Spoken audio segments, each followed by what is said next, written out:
time now for business, and Emmanuel Abuajiria is here. Hello, Emmanuel. Hi, Aisha. How Some good news from the Ghana Stock Exchange. Yes, Ghana Stock Exchange has signed an agreement with IFC to support SMEs which want to list on the BERS. Okay, take it away. Thank you very much, Aisha. Good evening and welcome to Business Tonight. The International Finance Corporation, IFC, has signed a partnership agreement with the Ghana Stock Exchange to support small and medium-scale enterprises list on the Ghana Stock Exchange. The deal is expected to provide some expertise to SMEs that seek to be on the BERS. Speaking at a short signing ceremony, Acting Managing Director of the exchange, Eko Afeji, noted the deal is significant to the improvement or to improve the efforts by management to get SMEs listed. The International Finance Corporation of the World Bank believes that supporting the small and medium enterprises of the economy will help to improve livelihoods, since over 50% of the private sector in Ghana is made up of SMEs. As part of the agreement, the Ghana Stock Exchange will benefit from advisory services from the IFC in the quest to promote listing on the stock exchange. Acting Managing Director of the Ghana Stock Exchange, Eko Afeji, believes the partnership will strengthen the move by the Ghana Stock Exchange to get many of the country's SMEs on the stock market. Looked at what has been happening for the past few years. There are two main challenges there. One is we introduced underwriting, mandatory, which is a big issue for those who sponsor. Then we also realized that it takes a long time for them to prepare in order to be attractive to investors. And that is why IFC is coming in. We'll prepare these companies in terms of corporate governance, in terms of other issues over a period of time, so that it becomes easier for them to attract investors to put in money into their companies and therefore come onto the market. So that's the approach that we are taking. How do we prepare these companies over time, more or less incubate them over some time and get onto the market? Country manager of the IFC, Ronke Ogunsire, explains the idea behind the partnership. What we're going to try is use our expertise, our global expertise, because we work all over the world, bring in the best practices we see, adapt them to, of course, for Ghana, to share with the team and work together on getting certain guidelines in place. And it's very much both sides. It's us bringing experience, and then the stock exchange using the experience from Ghana to make it work.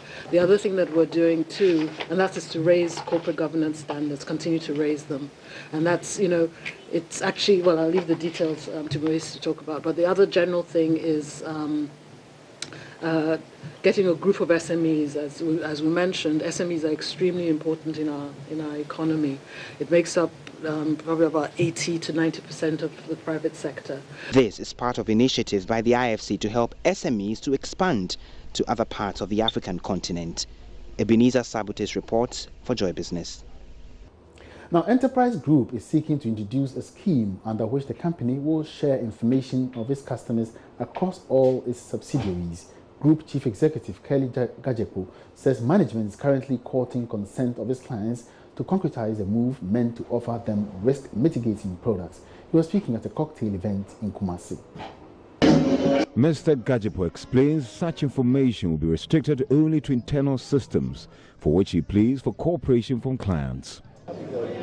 Some of you may have noticed that we have started contacting you, asking for your permission to share information with our other subsidiaries within the Enterprise Group. For those who have already given us your consent, I want to say my personal thank you to you for trusting us. For those of you who are still thinking about it, please oblige us. We merely want to use that information to offer you more holistic wealth protection and risk mitigation products. That will include services offered by all our other subsidiaries, and of course, those services for you will come at a significant discount because you're already a part of the Enterprise family. So please, be nice to us when we call, and you can understand that we need your okay to be able to share information within the family. It does not go outside the family. Mr. Gajepo says to improve service delivery, the group has introduced a number of other innovations to enhance client satisfaction. Enterprise trustees introduced their USS code so that you can pay your pensions, make your payments on your phone. Enterprise Life also launched their new funeral policy that enables you to choose how much you want paid out in the unfortunate event of a funeral. We also launched our Enterprise Advantage app, which offers online access to products across all our subsidiaries.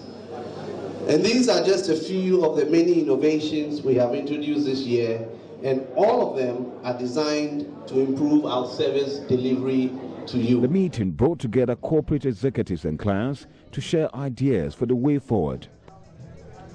Some clients shared their experience. Sometimes I'll just walk into the office and tell the Charlie, can I get some 500 CDs to manage myself so that I can pay you back later?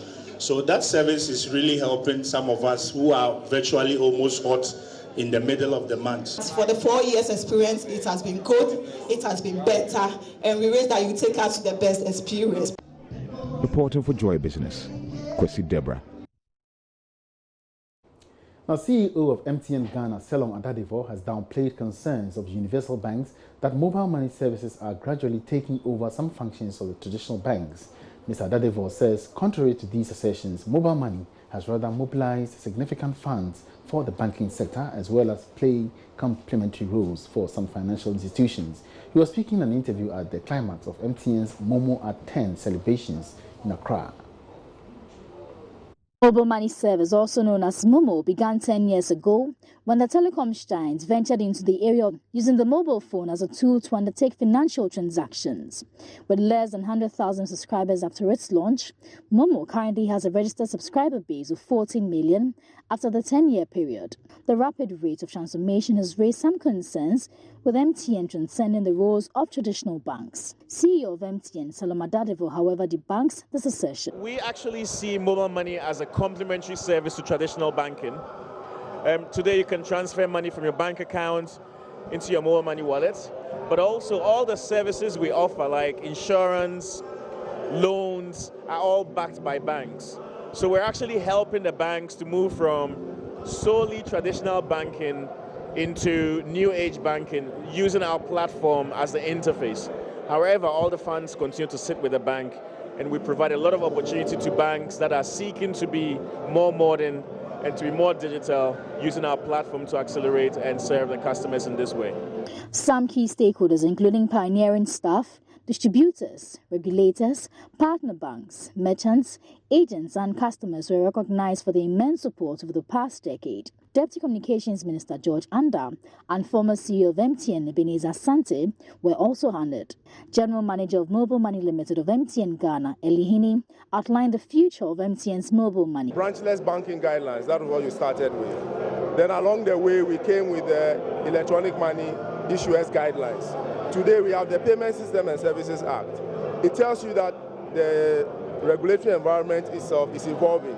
And I'm sure that we would evolve beyond PSSA in the next future if at some point we think something else is needed to transform the business. But today, where we are, it addresses majority of the issues that will drive the business to the next level. The Finance Minister, Ken Ofori-Atta, was represented by Acting Director of the Financial Sector Division of the Ministry, Samson Akligo. Over the years, MTN has helped to promote Ghana's strong development potential from the provision of world-class telecommunication products and services through to innovative world-class products that are very important aspect of our life.